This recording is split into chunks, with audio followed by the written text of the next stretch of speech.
అమరావతిలో హైకోర్టు నూతన భవనం వచ్చే నెల 3న ప్రారంభం కానుంది. ఈ కార్యక్రమానికి సుప్రీంకోర్టు ప్రధాన న్యాయమూర్తి సహా తెలుగు రాష్ట్రాలకు చెందిన న్యాయమూర్తుల్ని ముఖ్యమంత్రి చంద్రబాబు ఆహ్వానించారు. ఢిల్లీ పర్యటనలో భాగంగా జాతీయ స్థాయిలో ప్రత్యామ్నాయ కూటమిపై కాంగ్రెస్ అధ్యక్షుడు రాహుల్తో చర్చలు జరిపిన సీఎం బ్యాలెట్ ఎన్నికలే మేలని స్పష్టం చేశారు.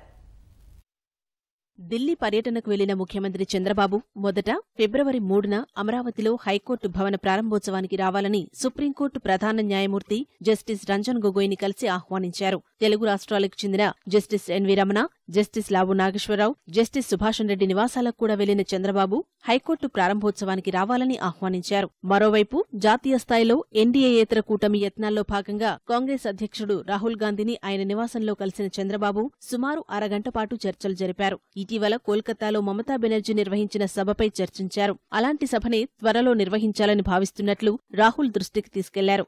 ఇవాళ ఎన్డీఏతర పక్షాల సమావేశం జరగాల్సి ఉన్నప్పటికీ నేషనల్ కాన్ఫరెన్స్ నేత ఫరూక్ అబ్దుల్లా విదేశాల్లో ఉండడం, ఎన్సీపీ అధినేత శరద్ పవార్ మహారాష్ట్రలో ఉన్నందున భేటీని వాయిదా వేశారు. ఈ నెల 31న పార్లమెంట్ బడ్జెట్ సమావేశాలు ప్రారంభమయ్యేలోగా సమావేశం కావాలనే అభిప్రాయానికి వచ్చినట్లు తెలుస్తోంది. ఆంధ్రప్రదేశ్, తెలంగాణలో పొత్తులపై ఇంకా ఎలాంటి నిర్ణయం తీసుకోలేదని చెప్పిన చంద్రబాబు జాతీయ స్థాయిలో కూటమిపై చర్చలు జరుగుతున్నట్లు రాత్రి ఢిల్లీ నుంచి అమరావతి బయలుదేరే ముందు చెప్పారు. బీఎస్పీ అధినేత్రి మాయావతి, సమాజ్వాదీ అధ్యక్షుడు అఖిలేష్ యాదవ్తో సమావేశం కావాలని భావించినప్పటికీ వారి సమయం కుదరనందున సాధ్యం కాలేదని తెలిపారు. ఉత్తరప్రదేశ్లో కాంగ్రెస్తో ఆయా పార్టీల పొత్తు విషయంలో ప్రత్యేక పరిస్థితులు నెలకొన్నాయని పేర్కొన్నారు. నేనేమంటానంటే అక్కడ మనోభావాలు బట్టి ఇచ్చేయాలి. దేశ స్థాయిలో save India, save democracy, United India, దీని మీద అందరం కలుస్తున్నాం. ఇక్కడ అన్ని రాజకీయ పార్టీలు కలిసి ఎక్కడికక్కడ వర్కౌట్ చేస్తున్నాం. రాష్ట్రాల్లో అక్కడే ప్రత్యేకమైన పరిస్థితులు బట్టి ఆ నిర్ణయాలు తీసుకున్నాం. ఈవీఎంల హ్యాకింగ్పై రాజకీయ దుమారం రేగుతున్న వేళ దేశంలో మళ్లీ బ్యాలెట్ విధానమే ఉత్తమమని చంద్రబాబు పేర్కొన్నారు.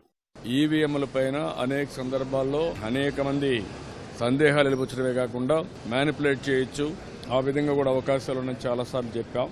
దాన్ని ప్రూవ్ కూడా చేశాం. దానిపైనే వీవీప్యాట్ తీసుకొచ్చారు. ఇప్పుడు కూడా చాలా మంది చెప్తున్నారు. టెక్నాలజీ తెలిసిన వ్యక్తిగా నేను కూడా చెప్తున్నా, ఎవరైనా సరే ఒక చిప్ మ్యానుఫ్యాక్చరర్ గానీ డిజైనర్ గానీ అనుకుంటే ఆటోమేటిక్ గా మ్యానిపులేట్ చేసే అవకాశం వస్తుంది. అందుకే ప్రపంచంలో ఎక్కడ డెవలప్డ్ కంట్రీస్ ఈవీ మెషిన్స్ లేవు. మనం కూడా పెట్టుకోవడం కరెక్ట్ కాదు. ఎప్పటికైనా సరే ఓటేసిన వ్యక్తికి నమ్మకం కలగాలి. నేను ఏ పార్టీకి ఓటేస్తానో చూసుకునే అవకాశం అతనికి రావాలి. పోటీ చేసే అభ్యర్థులకు కూడా నమ్మకం ఉండాలి. ఆ నమ్మకం ఒక పేపర్ బ్యాలెట్ ద్వారా వస్తుంది. ఇప్పటికైనా సరే పేపర్ బ్యాలెట్ పోవడం అన్ని విధాల శ్రేయస్కరం, ప్రజాస్వామ్యానికి మంచిది. ఈవీఎంల స్థానంలో బ్యాలెట్ పత్రాల అంశంపై జాతీయ స్థాయిలో చర్చిస్తున్నట్లు చంద్రబాబు చెప్పారు.